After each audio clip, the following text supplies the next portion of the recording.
किन लिहा तू बजरिया कुसुम रंग सड़िया राजा जी ब्लाउज गो करिया चंदा कैसन बाड़ी मोर जहान हो।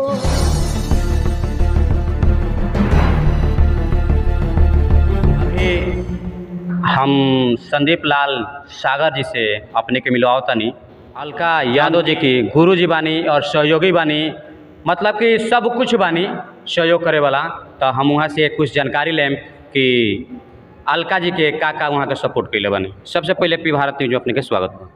सबसे पहले पी भारत न्यूज़ के तमाम श्रोतागण के हम पैर छूके संदीप लाल सागर प्रणाम करतनी। जितना भी हमनी के आवाज़ जहाँ तक जाता सब यूपी बिहार झारखंड जे भी सुनेला हमनी के भोजपुरी भाषा से जुड़ल बा, सब केहू के हम गुड़ छू के गोड़ लगतनी। अब अलका जी के कैसे रुआ सपोर्ट करनी और का समझ में आयल कि रुआ सपोर्ट करनी? अलका जी के सपोर्ट मने रहल बात कि हम सपोर्ट उतने कैले बनी जितना तक कि इनका लगे हुनर मने कम रहे। जहाँ तक कि मतलब रियाज उयाज जौन बा होला हारमोनिया से रियाज करावल जाला चाहे कुछ भी, हम रहनी। एगो बहुत सुंदर नाल वादक हमार एकरा के हम चाचा कहनी मनोज प्रसाद, वहाँ के नाल बजावत रहनी, हम हारमोनिया बजाई आ गाई सन, दोनों आदमी मिल के हमनी के रियाज करी सन। धीरे धीरे एल्बम ही गावत गई, धीरे धीरे स्टेज शो मने हमनी के फिलहाल में 2 साल पहले हमनी के स्टेज शो गावत रहनी है सन मिलजुल के। मतलब हमनी के गुरु चिल्ला के कोनो बात नहीं के भैया में हमनी के जैसे कि फ्रेंड के नाते से सब कुछ मने हमनी के गावत बजावत रहनी से। नहीं तर सपोर्ट माई के आशीर्वाद, सरस्वती माई के आशीर्वाद बा, पब्लिक के आशीर्वाद बा, ऐसे ये आगे बढ़त रही। हमनी के मतलब धीरे धीरे हमनी को सपोर्ट मिलत, हमनी के आगे बढ़त नहीं सन भैया। अलका जी अपना गुरु जी या फ्रेंड के बारे में का कहतन? हम ये कहम कि आज यहाँ तक हम आइल बानी तो इहे के बदौलत एक बानी मनोज चाचा, उनका हम भी चाचा कहनी, चाचा लगे हैं गाँव के हन हमरा। तो ये दोनों आदमी के सपोर्ट हमके शुरू में मिलल।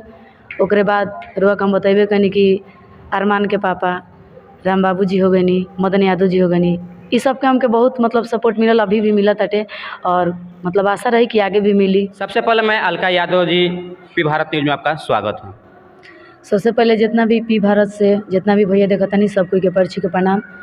और हम रोआ से ये पूछा तनी कि पी भारत के मतलब का होला? पी भारत का मतलब है कि पी भारत पी भारत तबे जी काहे कि जब तक जल ना रही तब तक प्राण ना रही। ऐसे हमने के ये समझ में आइला। सबसे पहले हमरा के बताई यादव जी की रउआ पढ़ाई के माध्यम से सिंगिंग कैसे कैनी? अब पढ़ाई हो चुका रहे, फिर मतलब ये लगभग 2-3 साल से हम सिंगिंग लाइन में मतलब आइल बानी। पढ़ाई तो 2020 में इंटर कंप्लीट हो गए हमार। समझी कि मतलब वो टाइम उतना हम ना गावत रहनी, ऐसे पढ़ाई हमार हो गई। लेकिन अब ये ज़्यादा हो गई बा पढ़ाई, मतलब समझी कि बंदे हो गई बा, लेकिन आगे कोशिश रही पढ़े के। कारण का रहे कि पढ़ाई छोड़ के सिंगिंग में ही नहीं? हाँ, कारण तो कुछ ना रहे, शौक रहे, ऐसे मतलब सपोर्ट मिलल 1-2 आदमी के तो शौक बन गई। शौक तो सर्विसों का ना होला जी, लेकिन वो सिंगिंग क्या करें? सिंगिंग मतलब अब हर कोई के हर चीज़ थोड़े पसंद रहेला, और जेकरा जौन पसंद उ करी, ई चीज़ के मानता नहीं ना आप? हाँ हाँ, जेके जौन पसंद रही, केहू के पसंद रही कि हम जैसे आर्मी बनी, नेवी बनी, एयरफोर्स बनी, केहू ऑफिसर बने के चाहेला। हमार शौक रही कि सिंगर बनी। तो का ये बिहार में बहुत ज़्यादा अश्लीलता फैलल जा रहा बा, तो का अपनहू अश्लीलते करके आगे बढ़म या अश्लीलता के दबा के आगे बढ़म? अश्लीलता हम तो नहीं चाहत, लेकिन हम चाहें कि मतलब जितना भी लोग देखता सब कोई हमनी के मिल के अश्लीलता बंद कर दिया तो हमनी के भोजपुरी बहुत आगे तक जाई। काहे कि अभी के दौरान में इतना अश्लीलता हो गई बा कि रोड पर बहू बेटी के चले में बड़ा दिक्कत हो रहा बा। जी, ये तो बात सही बाटे, रहुआ सही मतलब बोलता नहीं।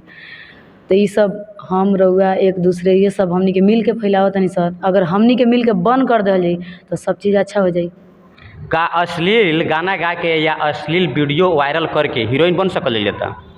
ऐसा कुछ नहीं के बने में 4 दिन खातिर बने में, बाद से फिर बैठम तो मतलब ऐसा जगह फेंकाम जाके फिर निकले में। बिल्कुल सही बात बाटे, बिल्कुल सही बात बाटे। ऐसे पहले एक आदमी के अश्लील वायरल भई रहे, लेकिन अब आता पता ओकर नहीं है। जी सही बात। अपने के एल्बम कौन बा? एल्बम तो बहुत आइल बा हमें जौन ट्रेंडिंग में बाटे। नहीं ऐसा कुछ तो नहीं कि अभी हमनी के छोटा मोटा कलाकार बनी जा रुआ तो इंटरव्यू लेनी हमनी कहती ये बहुत बड़ा मतलब आशीर्वाद बा प्यार बड़ा कि छोटा कलाकार के रुआ मनोबल बढ़ावे खातिर आइनी।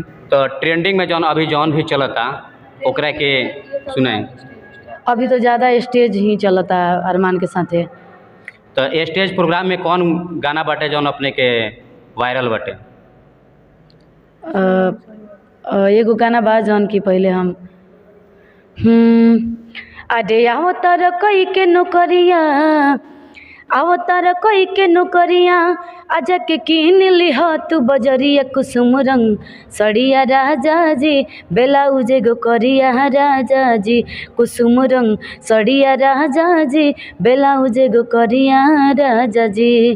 ई हमनी के गाना अरमान के साथे प्रोग्राम भइल त गइले रहनी सा थोड़ा बहुत चलल बाटे मतलब यानी कि थोड़ा बहुत चलल बाटे तो इतना बढ़िया गावता नहीं अगर ज़्यादा चली तो कैसन गई? और एक और बता दी कि हमनी के अरमान हम दोनों आदमी गाना पहले फर्स्ट स्टेज में गइले नहीं सकी कैसन बाड़ी मोर जान जाए चंदा ले जाए चंदा ले अब खबरिया कैसन बाड़ी मोर जान हो ये चंदा कैसन बाड़ी मोर जान हो अरे जाए चंदा ले अब खबरिया कैसन बाड़ी मोर जान हो अरे जहिया से चली गईली छोड़ के हमके आज जिंदगी भइल सुनसान हो